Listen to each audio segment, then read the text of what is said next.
Hello there and welcome. It's day 20 of Vlogmas. I hope you've been enjoying the series so far and you're getting very much into the Christmas spirit. Now I've got a question for you.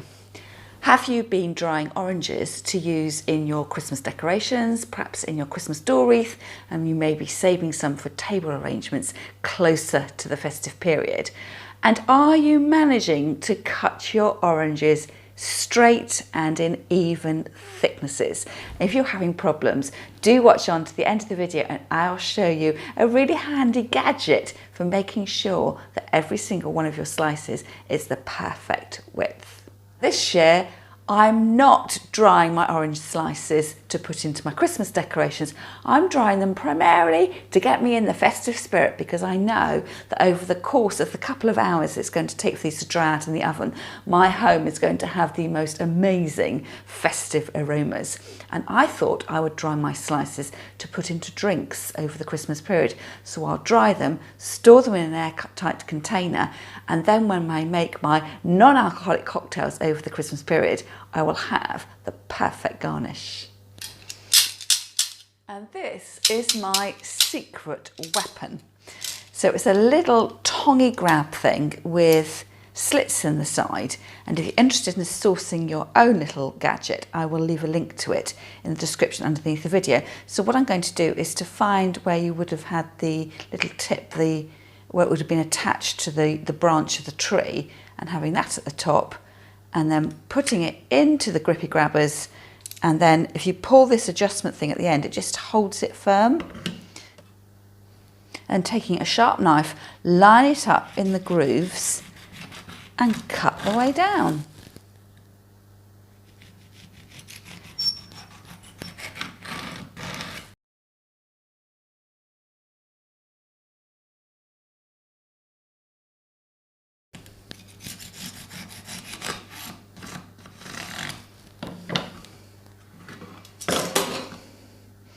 And then all you need to do is take a knife back through those slits just to cut right the way through to the bottom.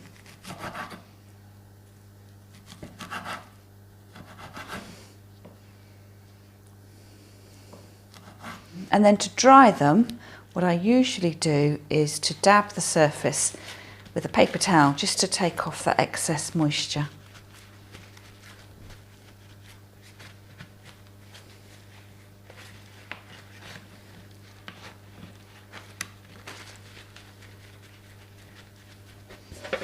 And then I put them onto a baking tray, a cooling rack on top of a baking tray, just so the air can circulate.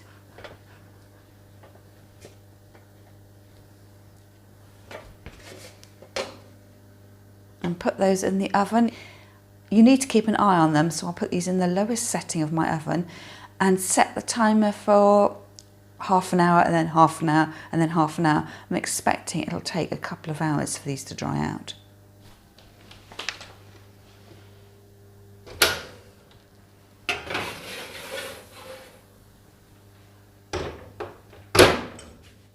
Time has passed, so it's a couple of hours later, and I'm really hoping, well, I'm really wishing that I'd set my timer for a little bit less time. I think I set it for an hour and a half. I reckon an hour and a quarter would have been a better idea. So partway through cooking or the drying of my orange slices, I did turn them over and switch over the shelves. I did 2 trays in the end.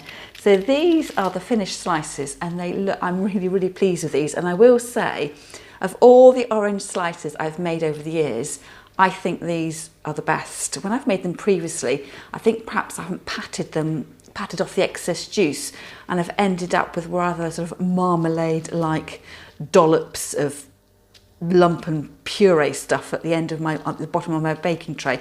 So they are really good, and I'm really pleased, and they're going to look really great in my non-alcoholic Christmas cocktails. But the reason why I wished I'd set my timer for a little less time was I've got some crispy bits, and I'm really disappointed because it was all going so well at the halfway point. Like with all these sort of craft food related things, you do need to be in the kitchen keeping an eye on things. But I left the room and I wasn't keeping, a regular eye on them. I was just relying on my kitchen timer. But I have other good news.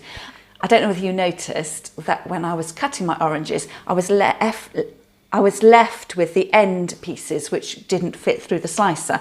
So I decided to make some candied peel, and I'm pleased to say that that was a raging success. I have never made candied peel before, and let me hold it up for you. So how about I do a taste test and then I can share the recipe with you.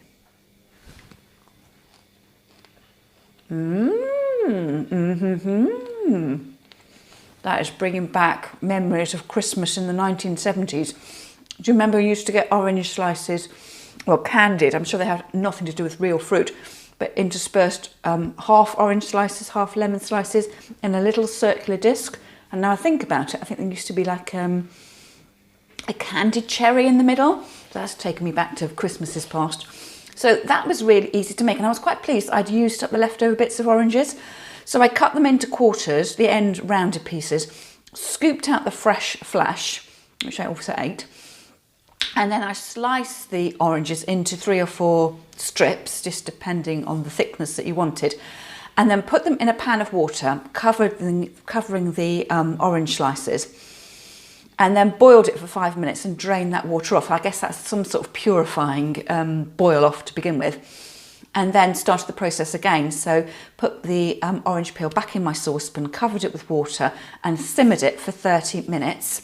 After 30 minutes, I then drained off the liquid, but I kept it because you need to measure out how much liquid you've got left in after you've cooked your orange peel.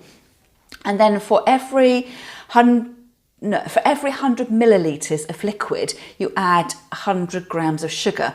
So I made just a very small quantity. So I had 53 millilitres of liquid. So I put 53 grams of sugar back into the liquid and then dissolved the sugar into the liquid, put my orange peel back in and then let it simmer for 30 minutes.